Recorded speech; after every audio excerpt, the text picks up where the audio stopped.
नमस्कार, आप देख रहे हैं SNP न्यूज इंडिया बिहार। मैं आपके साथ रोहित बबुआ। अभी हम हैं जमुई के कचहरी चौक पे। यहाँ अम्बेडकर भवन में है और यहाँ आरजेडी के द्वारा 65% आरक्षण को लेकर एक दिवसीय धरना प्रदर्शन किया जा रहा है, जो कि जिला अध्यक्ष त्रिवेणी प्रसाद यादव जी के अध्यक्षता में की जा रही है। तो आइए इनसे जानते हैं कि क्यों की जा रही है ये और क्या क्या मांग है इनका, इनसे जानते हैं। बिहार में पूरे देशवासियों को एक संदेश जाएगा और जाना चाहिए कि बाबा साहब अम्बेडकर के द्वारा जो संविधान में हक और अधिकार दिया गया था, उसको धरातल पर आज तक नहीं उतारा गया।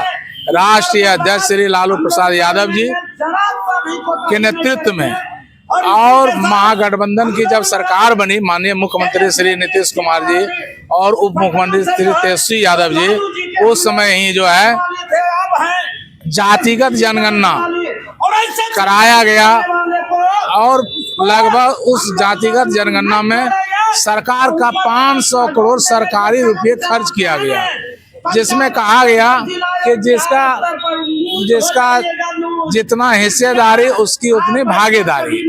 तो आज तक वह जातिगत जनगणना जो किया गया और उस समय जो 65% आरक्षण लागू करना था, वो आज तक आरक्षण लागू 65% नहीं किया गया, जिसके कारण से नौजवान आज हमारे सरकारी नौकरियों से आरक्षण के पर नहीं मिलने के कारण वंचित है।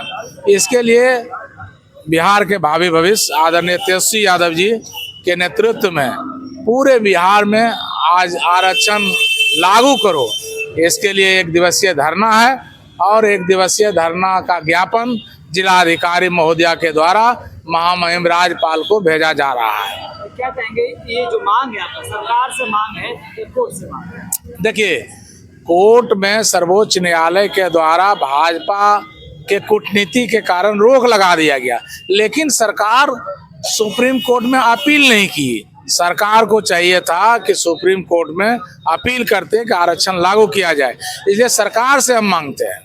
क्या कोर्ट सरकार के इशारे पे चलती है? कोर्ट सरकार के इशारे पर नहीं चलती है। माननीय न्यायालय अपने अनुसार न्याय देते हैं, लेकिन वो तो स्पष्ट कुछ ऐसा किए नहीं, सिर्फ रोक लगा दी है। इसके लिए अपील करने के लिए हम सरकार को प्रेशर बना रहे हैं कि आप अपील कीजिए कि आरक्षण लागू कीजिए। क्या कहेंगे, अभी जो जातीय जनगणना हुआ था बिहार में, तो गठबंधन के सरकार में ही हुआ था, उससे क्या बिहार के लोगों को फायदा हुआ है?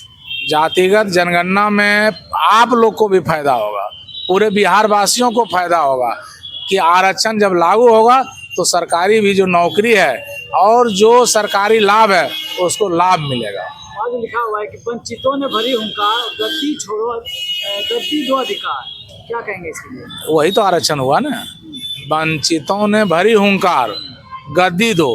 तो जब वंचित, दलित, शोषित हम लोग हुंकार भरेंगे, जब हम लोग को आरक्षण मिलेगा तभी ना हम लोग को सरकार में रहेंगे, तब ना मिलेगा। राजद का सभी जिला का प्रकोष्ठ का पदाधिकारी है, प्रखंड से लेकर पंचायत स्तर तक। क्या कहेंगे कि आप लोग आगामी जो विधानसभा का चुनाव है उसको लेकर के क्या कहेंगे कि सरकार को इस बार मुंहतोड़ जवाब देना है? इस बार 2025 में जो विधानसभा का चुनाव होने जा रहा है, पूर्ण बहुमत से आदरणीय तेजस्वी यादव के नेतृत्व में सरकार बनेगी और हम लोग सरकार में रहेंगे। और तेजस्वी यादव जी, आपको याद होगा कि जब महागठबंधन की सरकार बनी तो क्षेत्रीय भ्रमण के दौरान जब चुनावी अभियान में उन्होंने वादा जो किए थे कि 10 लाख लोगों को नौकरी देंगे और नौजवानों को और बेरोजगारों को रोजगार देंगे, उन्होंने 18 महीने की सरकार में 5 लाख युवाओं को नौकरी दिए और बेरोजगारों को रोजगार दिए। उन्होंने जो वादा किया उसको निभाया। इसलिए सभी नौजवान, सभी जात धर्म के लोग तेजस्वी यादव की सरकार में विश्वास करते हैं कि यही नौजवान जो पूरे देश का युवा का आइकॉन है, यही युवाओं के लिए कुछ कर सकते हैं। आरजेडी का कोई भी कार्यक्रम होता है तो उसमें हमेशा अक्सर बोला जाता है कि 5 लाख युवाओं को नौकरी दी है, लेकिन नीतीश कुमार तो कहते हैं कि हम तेजस्वी यादव कहाँ से देंगे? अच्छा बताइए, नीतीश कुमार जी की तो 18 साल की सरकार थी, कभी नौकरी दिए? मोदी जी का तो 10 साल की सरकार थी, 2 करोड़ का जो नौकरी का वादा किए थे, वो 15 लाख रुपये का जो सभी के खाते में देने का जुमलाबाजी किए थे, आज तक किए क्या? तो रेलवे का नौकरी भी बंद कर दिए। नरेंद्र मोदी जी। नीतीश कुमार कब नौकरी दिए? कभी नहीं दिए। वो नौकरी तभी दिए जबकि महागठबंधन में राजद की सरकार में थे तब। झारखंड चुनाव में आरजेडी का अच्छा प्रदर्शन रहा है, क्या कहेंगे इसको लेकर? देखिए, वहाँ सभी लोग ये समझ गए हैं कि माननीय हेमंत सरकार जो महागठबंधन की वहाँ बनी, उसमें सभी लोगों को आरक्षण मिला, सभी लोगों को मैया योजना के तहत लाभ मिला और सब झारखंड में सभी लोगों ने सोचा कि हेमंत सरकार ही हम लोगों को सुविधा दे सकता है, आरक्षण को लागू करा सकता है, इसलिए हेमंत सरकार को लगता है कि झारखंड की जनता एनडीए से मुंह मोड़ ली है, बिहार में उसी तरह जनता जवाब देगी एनडीए को। जिस तरह से झारखंड में पूर्ण बहुमत की सरकार बनी और एनडीए का धाराशाही कर दिया, उसी तरह से अगला चुनाव में बिहार से एनडीए से मुंह मोड़ेगा और एनडीए का धाराशाही होगा और पूर्ण बहुमत से तेजस्वी यादव की सरकार बनेगी।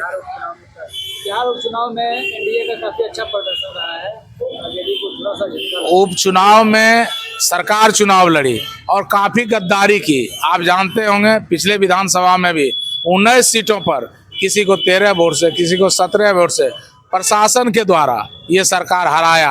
और इस बार भी जितना अधिक से अधिक प्रशासन के द्वारा गलत किया गया, ये एनडीए की सरकार करवाया। आज आप लोग धरना प्रदर्शन पे यहाँ बैठे हुए हैं, क्या कहेंगे इस प्रदर्शन को लेकर? सरकार अगर आपकी मांग सुनेगी? क्या बात करते हैं, जनमानस की बात को कौन नहीं सुनता है, और ये निश्चित रूप से जो है सो सुनना ही होगा। आज सुने या कल सुने, आदरणीय हम लोगों के राष्ट्रीय अध्यक्ष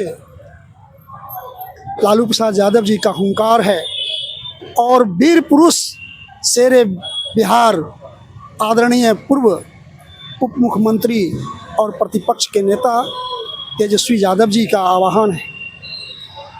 तो फिर रुकने का काम क्या है जो युवाओं के दिल में जो है सो धड़कन बन के उभरा हुआ है। इसलिए आगामी उनका जो भी जो सोच होगा वो एकदम निष्फल नहीं जाएगा, सफलता हासिल होगा। आगामी विधानसभा 24 में जो होने जा रही है उसमें पता चल जाएगा सभी लोगों को। अभी देखें ना, अभी झारखंड में उन्होंने हमारे आदरणीय पूर्वांचल के नेता आदरणीय जयप्रकाश नारायण यादव जी वहाँ के प्रभारी के रूप में थे और उन्होंने प्रचंड जो है सो जीत दिलाने में कामयाब हुए। इसलिए इस बात